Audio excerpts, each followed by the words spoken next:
the government of Tamil Nadu's initiatives to enable the innovation and entrepreneurial ecosystem in the state of Tamil Nadu. My name is Vijay Menon. I'm the executive director with TIE Global. Uh, I have a very, very esteemed panel here with me. We have the Tamil Nadu Minister for Panchayati Raj and Rural Development and IT, Mr. Hansraj Verma. He's the additional chief secretary and an IAS officer in the government of Tamil Nadu. He heads these two very, very important portfolios which impact the people of Tamil Nadu all over the state.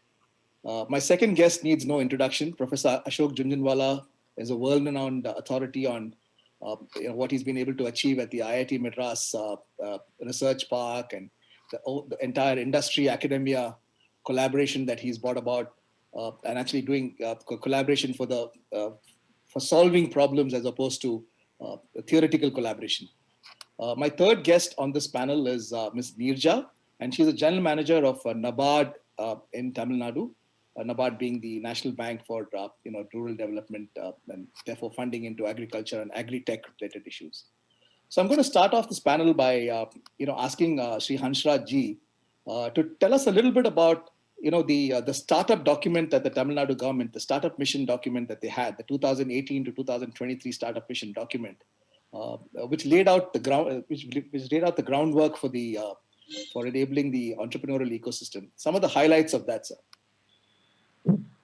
Morning, Vijay, and a very warm hello and welcome to all the eminent panelists of Jhunjhunwala, Neerja from NABARD, and the esteemed members of the audience. First of all, it's a very great honor and privilege to be part of this TIE Global Forum. Government of Tamil Nadu, under the dynamic leadership of the Honorable Chief Minister, has always been proactive for harnessing the power of ICT for social good. Tamil Nadu looks for proactive partnerships with various stakeholders in incubating and creating an ecosystem that fosters a spirit of entrepreneurship and startups. Let me start with a few examples. Leading states to have our own policy. In 1813, we have an institution called Entrepreneurship Development Institute, which looks into the startup issues of various sectors across the entire economy of Tamil Nadu. Apart from that, we have very proactive partnerships with institutions like IIT Research Park. I am the board of IIT Research Park, and Tamil Nadu's USP is just not Chennai. This state has got fantastic urban and industrial dispersal across the length and breadth of the state. We have a defense corridor with the 5 nodes: Chennai, Trichy, Salem, Hosur, Coimbatore. With these nodes, part of Atmanirbhar Bharat, there are going to be huge opportunities for the startup ecosystem. We're going to partner with the academia. We have leading institutions on these 5 nodes, a very strong industrial base. Also, we have the fintech ecosystem here. We have partnership with STPI, in which we have the FinGlue concept. Chennai is the logical capital of fintech in India. We are the BFSI capital of India.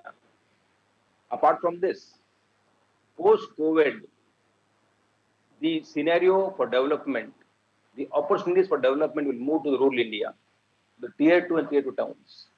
The next wave of champions will come from these towns.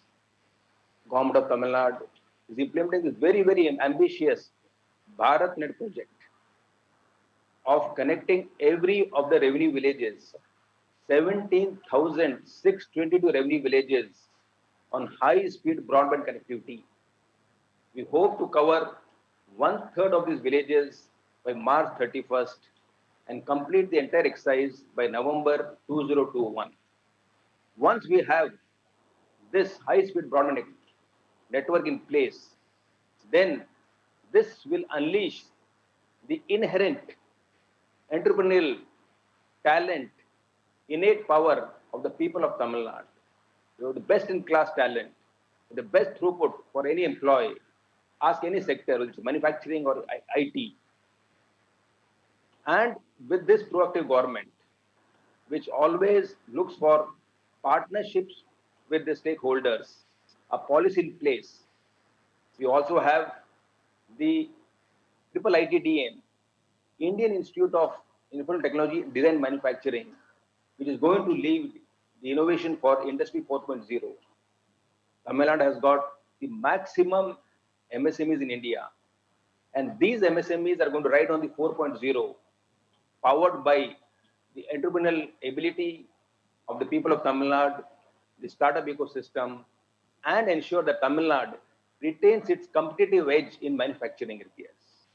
It has to be like this. If the next wave of manufacturing has to happen in India, it will happen in Tamil Nadu. I also handle the rural development areas. In the rural development sector, we have tremendous scope in the agri sector, animal husbandry sector, dairying, fisheries, where we're going to have a lot of potential and opportunities for the entrepreneurs based in the small villages and towns of Tamil Nadu to capitalize on the opportunities. Lead to a reverse migration. We don't need people to move to big cities. Government of Tamil Nadu will create the ecosystems and the support base in all this rural hinterland of Tamil Nadu. With this ecosystem, I am very confident that Tamil Nadu is well poised to emerge as the hub for entrepreneurship and startups across the length and breadth of all the sectors, whether it be manufacturing, agriculture, dairying, IT, Industry 4.0. Thank you for that. Thank you, sir. I can completely bear that out. TiE Chennai is one of our most vibrant chapters, and we see so much of activity with startups over there. And so I think Tamil Nadu is a gem that nobody knows about. Everybody talks about the other cities, other states in the south of India, but Tamil Nadu really is the gem. And one of the reasons why that happened was this great academia industry interface that Professor Jhunjhunwala started off at the IIT Madras campus and the IIT Madras Research Park. Professor, would you like to talk a little bit more about that and tell us, what's happening there and what are the technologies that you are working on now? Welcome to all of you, and thanks. I think there will be many of our alumni probably watching, or alumni of all IIT. I myself was from IIT Kanpur. Now I have been for 40 years at IIT Madras. So I consider myself part of the IIT ecosystem, and I think a lot of TiE members are IIT ecosystem. Welcome to all of you. Others also welcome. One of the key aspects of IIT has been to not just train a large number of people. That has been going on, and but to really make a difference to the economy of the country, basically by taking the technology, by ensuring that industry gets the technology. That's a key task of IITs. Unfortunately, when I joined IIT Madras, and before that at IIT Kanpur, I saw that while IITs were doing a lot of work for young people, training them very well, was not doing enough with the industry. And there was a huge gap between academia and industry, and it has been a struggle how to bridge this gap. And it has taken a long time. But almost 10, 12 years back, thanks to the government of Tamil Nadu, they gave us a space just outside IIT Madras. So close that we've actually built a bridge between IIT Madras and IIT Madras Research Park. And we built this wonderful campus, IIT Madras Research Park. The important thing is that while we got the land and free, and we, of course, pay a percentage of our revenue to the Tamil Nadu government, but we built this whole research park on our own by taking bank loans. We did get some seed money from alumni and government, but we actually built a huge park. And what we did is that we got the industry to set up their R&D out here. And we made them obligatory that for every 1,000 square feet of area that you occupy in this research park, you need to do a quantifiable amount of work with IIT. We sort of said you have to earn credits from IIT. And essentially forced, in some sense, pushed industry to work with IIT. And in the same time, we are trying to push IIT faculty to start working. And today, it's flourishing. Today, huge. Innovation starts when industry, academia, and young people get together. It is flourishing. We just got a large number of companies. We have about 100 companies doing work with IIT and all kinds of innovation work. At the same time, we built our incubator out here.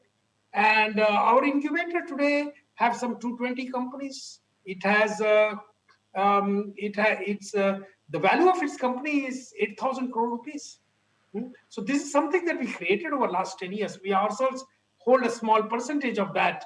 And that also works with academia, with industry, and we have created this ecosystem. And I've been telling Secretary Hansraj that we would like to take this all over Tamil Nadu. And I think Tamil Nadu has a huge, I look at the young people who work with us, they come from all over Tamil Nadu. And the immense capability, the educational institutes, even though they may not be as good as IIT, but they actually produce a large number of youngsters. And if you can harness them, you can really make a difference. So today, a research park, if you have not visited research park, you must visit research park every time member. Whenever they come to India, make it a point to spend a day at the research park. You'll be amazed. You won't find something like this anywhere. And you will see the tremendous young energy and innovation ecosystem, incubatees and industry, academia, R&D. This is what is happening. The research park itself, and Hansraj is on the board of that, has a cash earning every year of almost 35 crore rupees. And we have paid back the 400 crore rupees loans that we had taken from the bank. We paid most of it back. So even research park works like an enterprise. And we have we treated it as a startup and made sure that it works. And I think we are guided very well. We have the finest board. We have Chris Gopalakrishnan, Mohan Pai, we have M.V. Murugappan, all kinds of people, and of course, Hansraj on our board. Thank you. That's our opening remark. Well, thank you, Professor Chandra. I have been to the IIT Madras Research Park, where graciously you have allowed TiE Chennai to be co-located. And, yes. Yeah, and I've also been to MIT and Stanford, research facilities. And I must congratulate you on a world-class facility over there. And the kind of startups that you're churning out there is just awesome. And I'm sure we'll get to talk a little bit more about that. But I would like to also bring in Ms. Neerja, and she heads NABARD in Tamil Nadu. And NABARD again has been doing a lot of work seeding money into banks to actually go into the rural economies and into agriculture and into agri-tech. And they've been doing some interesting stuff. And I would request Ms. Neerja to talk about some of that, especially the eShakti program that you've launched in Tamil Nadu. Good morning, everybody. It's actually an honor to be here in this panel today. Thank you so much. Yes, as NABARD, I would like to just put in perspective what exactly we do. We are a refinance. We are 100% owned by Government of India. We are basically, we fund two major partners we have when we are funding, we are giving refinance and lending. That is, one is the government, state governments all over the country. We lend state governments for building infrastructure. Other than that, we give refinance to all banks, whether it is the bigger private sector, public sector banks, or the small rural banks in the rural areas, the new generation small finance banks. These are our basic functions. But we also work with all our partners for taking to the field level all the innovations. Like Hansraj Verma sir has told, they have made the policy for the correct environment for innovation and entrepreneurship in the country. While Ashokji has made the innovations, actually making the innovations, we try to take these innovations to the field. So in this way, it could be because even a small innovation, it's a disruption at the field level, would make a large impact, because most of our country live in rural areas, and most of them are looking for employment. So these are the areas that we are working in. So when the technology goes to the field, whether it is self-employment and entrepreneurship or employment or wage employment, it does not matter, as long as it gives livelihoods to people. So this is what we are working towards. Putting this in perspective, I would like to say exactly some of the innovations that we have made in the field of technology, which has created a large impact. We have worked over the years on the self-help group bank linkage program, which organizes women into small groups and gives them a platform for lending. Earlier, these women were not lent because they were not credit worthy. Now, because it has been established as a model where the credit worthiness has been established, so banks are lending. But there is a lot of gap between the banks and the self-help groups because there is no bridge between them.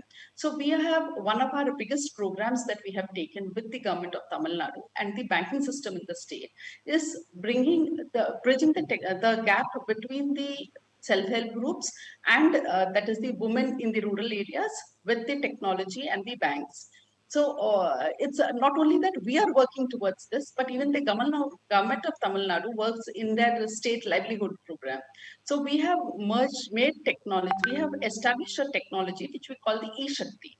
E-Shakti is a virtual cloud data that we are managing, in which we have given handheld devices to all the people in all the self-help groups, and we have merged this with the state government program and linking it.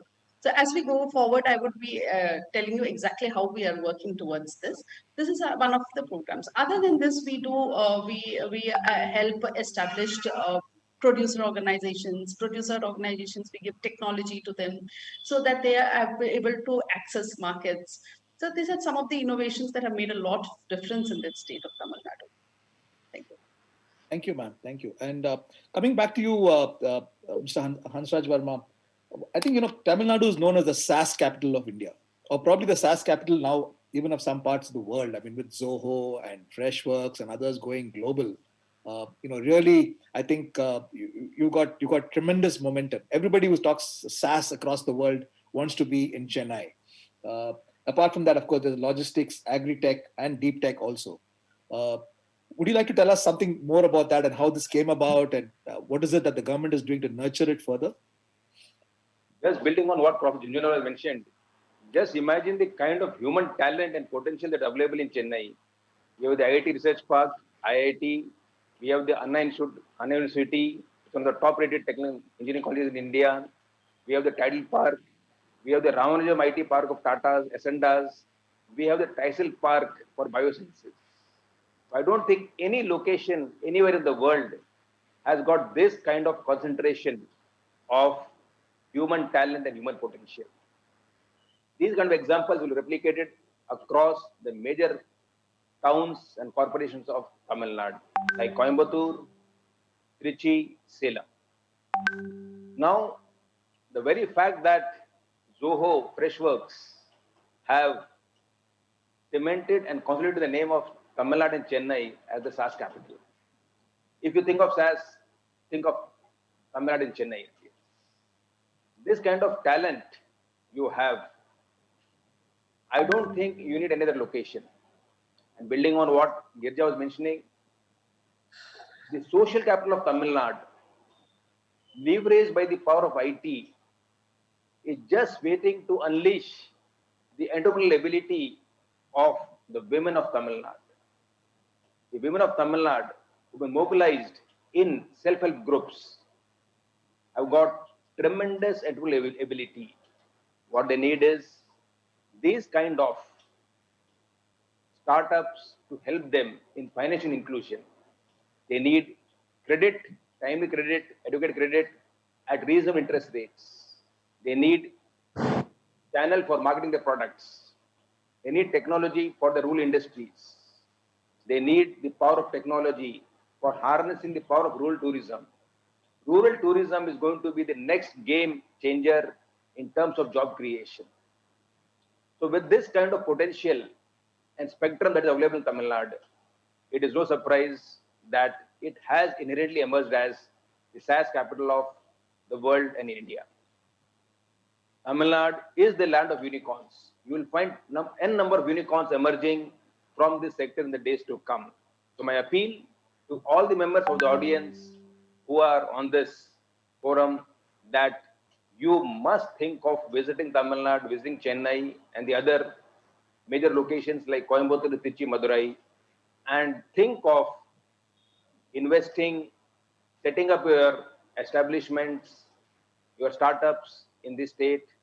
It will have two value propositions for you.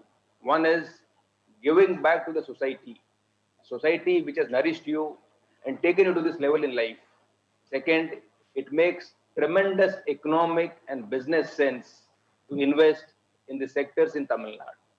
The government of Tamil Nadu, with its proactive approach and a bureaucracy under the leadership of the Honorable Chief Minister, which is always there to support you in any of the initiatives. With this, a combination of this unbeatable combination will make Tamil Nadu the tax capital plus the entrepreneurial and startup capital of the India. Thank you, sir. Yesterday we had, the Union Minister for Roads and Transport at MSME, Mr. Nitin Gadkari, talking about how India is going to be the next EV capital of the world. I know that Professor Jhunjhunwala has been doing some pioneering work as far as electric vehicles and electric technology is concerned, or battery storage technology is concerned. Professor, would you like to talk a little bit about that and how we can help Mr. Gadkari realize that dream? So today, Times of India headline in India is that by 2030, India will be mostly electric. And as far as electric vehicle is concerned, I did work on electric vehicle policy. I was with Piyush Goyal for about 2 years, a little less than 2 years at Delhi, and I spent time figuring out what needs to be done. And that initial base has now flourished. But just before I do this, so Mahansrajji talked about the SaaS capital. I think that Chennai has become. It is, Tamil Nadu is also, by the way, known as auto capital. And therefore, in the research park, one of the focus that we kept was sort of saying SaaS is going on. SaaS will do. IT will do very well anyway. We will focus on deep tech enterprises. So our focus has been on deep technology. So all kinds of deep technology, including the deep technology which can help in rural areas. That's what has been. So electric vehicle has been one of the key things that we have been driving. What is one single objective, if you ask me? Today, everything about electric vehicle is imported. A large part of it from China. Every motor and controller is imported. Every two-wheeler, three-wheeler imports or four-wheeler imports everything. The batteries are imported. The DC-DC converters are imported. Chargers are imported. And of course, the vehicle control unit, etc. And software, some of it is done in India, some of it is imported. One of our objectives that we have taken, Center for Battery Engineering and Electric Vehicles, located at IIT Madras Research Park, is that we'll ensure that we will make all these products which are equal to the best prices, import prices, whether it's Chinese or anywhere. We will not, the prices will have to be same. We have to compete with them. We cannot just say higher prices will not work, but it will be better in quality. Now, the key thing is better in quality, and this is something that we have done. We have, for example, just done motors and controllers for two-wheelers, three-wheelers, four-wheelers. All these motors controllers will ensure that are made in India. We are making batteries, and we'll ensure that all these batteries are made in India. Chargers will be made in India. So of course, this will the manufacturing unit will be, of course, partly in Tamil Nadu, partly all over the rest of the country. So we do see that these things coming up. This is the key bottleneck. We also are going to do battery recycling. I will request Hansraj Verma-ji to come sometime and see the pilot plant that we have set up for battery recycling. We believe that we do not have lithium, manganese, cobalt, nickel, and graphite in India. And people keep on pointing out, this was something that was pointed out to me by several secretaries in Delhi. Are you going to import all these things just like you're importing oil? It did bother me, and we started working with startups. And today we are able to get 90 to 95%. We take the old battery from a mobile phone, 90 to 95% of lithium, manganese, cobalt, nickel, and graphite we are able to recover. And recover in a profitable manner and reuse in the next batteries. This is something we believe that India should become the global capital of recycling. We could even import the waste that is created by Vijay and others in US and actually recycle. Well, I'm talking about urban mining. We do not have these material. And I think we need to do this, but it has to be done in a totally environmental friendly manner. I have been saying that it has to be zero pollution, zero effluent, no liquid effluent, no solid effluent, no gaseous effluent. This is something, this kind of technology can be done. And this is when you harness the young people. And of course, we have people from Tamil Nadu. We have also people from all over the country. But a large percentage of our people are from Tamil Nadu. And when you harness these youngsters, you can actually get there. That's what we are trying to do. And EV, we'll make the full system also. One of the things that I'll talk to Nirja is that we are trying to now take this electric vehicle, both for passenger carrying as well as for the goods carrying to the rural India also. I mentioned that I've tied up with EDI, saying we'll go to some smaller towns, the towns that he mentioned, all these smaller towns, and start the program of how do you introduce electric vehicle. So we'll work on all these things. It's wonderful. I mean, we'd love to see the next Tesla coming out of the IIT Madras Research Park and manufactured in Chennai, which anyway is the auto capital of the world. Ather is the best two-wheeler company, and it has came from IIT Madras Research Park. Yeah, no, we had our president of TiE Coimbatore, Hema, who built Ampere vehicles again, which was a two-wheeler. Yeah, Ampere is another. Company. We work very closely with Ampere. Yes, absolutely. They're now part of Grief Scotland. So that's wonderful to hear, sir. Nirja ma'am, I mean, you've heard both Hansraj ji as well as Professor Jhunjhunwala talk about some of these initiatives. Where do you see NABARD actually facilitating, adoption of these technologies and adoption of these, in a sense, how do you take that to the rural base of India, which is where most people live? Rural innovation is something, innovation that we can take to the rural areas, something which we hold very dear to our heart. Some things that both my earlier esteemed speakers have said, I would like to just touch upon it and then get on with what you have asked. Rural tourism is something we have also worked in rural tourism. This is much before, maybe about 20-25 years ago, we were working on rural tourism and thinking of ways of looking at it as a sustainable way of giving livelihoods to people. Just to validate what Hansraj sir has said, I was looking for a holiday for the Christmas weekend. I have not been able to find any place in rural, the whole of Valparai, every tea estate bungalow I have tried. Everything is booked in the city, in the state. I've not been able to find any place to stay. So that is the way that tourism has taken forward, and the government of Tamil Nadu has taken forward tourism and marketed it, maybe more so to now because of the pandemic, people are not able to travel abroad. With regard to what Ashok sir has said, I would like to say that we are definitely, we had a rural innovation fund itself, where we used to look at any innovations that was being done. We were funding them and taking them to the field, whether it has been small field implements and farm implements that can make a difference to the production and productivity in the rural areas. I have, of course, not been to the IIT Chennai park. I think the first thing that I'm going to do this week is visiting them and looking at what collaboration that we can be doing with them. Definitely, there is, but we are looking at any innovation that comes. Innovations will have something for everybody in the value chain, whether it is at the field level with the farmer or the wholesaler at the state or district level. So we'll definitely look into all. We normally do innovations. We ourselves have an incubation center. In Madurai, we have set up an agri incubation center where it's only a 2.5-year-old incubation center, but we have about 150 incubatees, and we have had two innovations that have actually taken over, are established all over the state and the country. So we're definitely looking at any idea that we can take to the field and make a difference to people.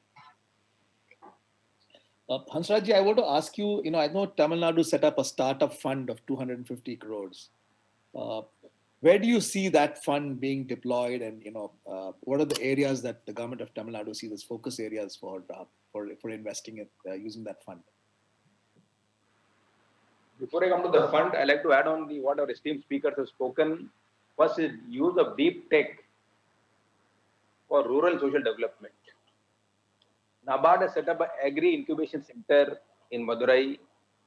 It's a futuristic center using IoT, AI, data analytics. Just even the power of harnessing the power of deep tech for a farmer, the soil moisture quality, when should you water the plants, pest control, groundwater depletion, water source management.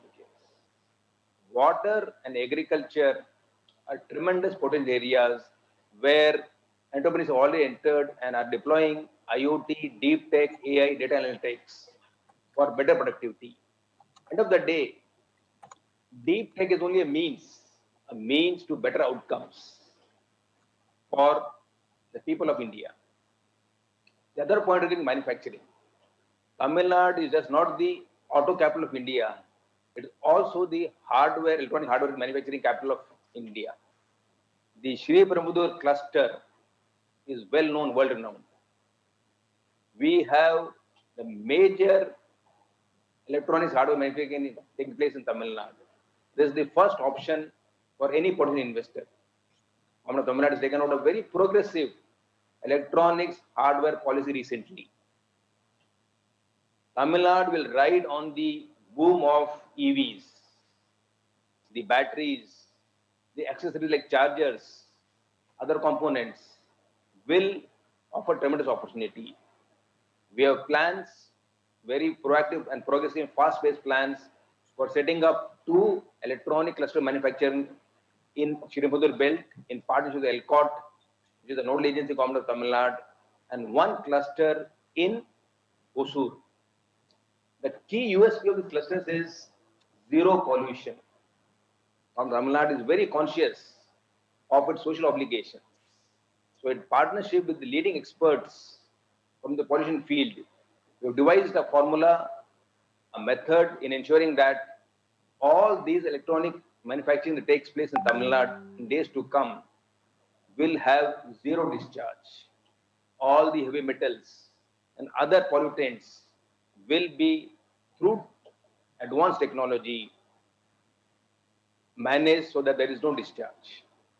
So with this kind of thing and the fund of 50 crores, we plan to deploy this fund across all the sectors: agri, water, MSME, auto, defense manufacturing. This fund by itself is not a very significant thing. More than the fund, it is the ecosystem that enables the entrepreneurs and the startups to have viable business models and propositions in Tamil Nadu.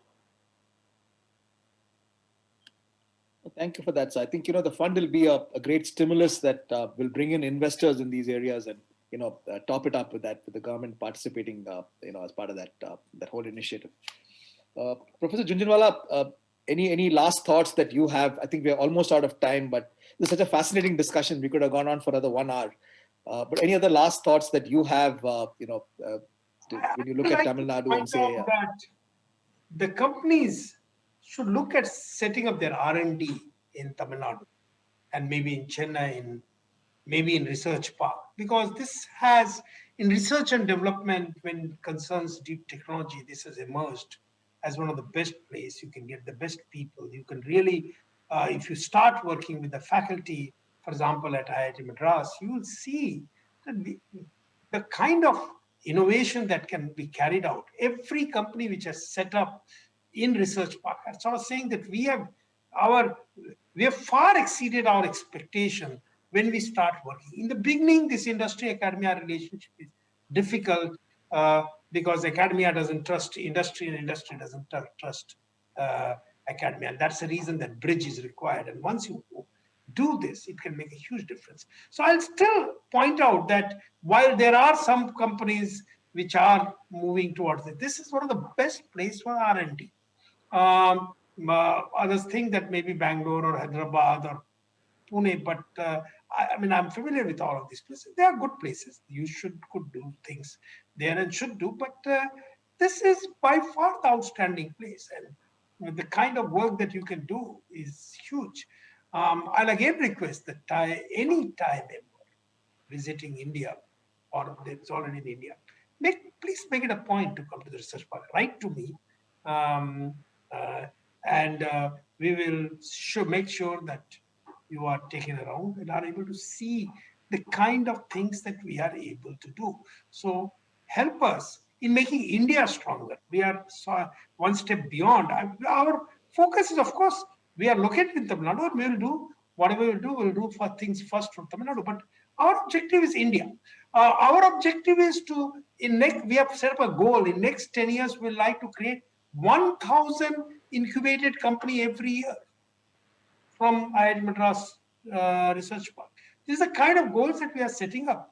And we would like to take almost any innovative technology done by anyone in India, and we'll try to help you scale to a business of 1,000 crore rupees. You know, India is a large market, and what it needs is innovation. Of course, innovation has to be more appropriate to India. It has to be product has to be affordable in India. If you make an affordable product, you can make a huge difference, and we can help you do that. That's what I want. Thank you so much, sir. This has been a fascinating panel. Ms. Nirja, I'm sure I could have come back to you and heard so much more that NABARD is doing, but I think we're completely out of time.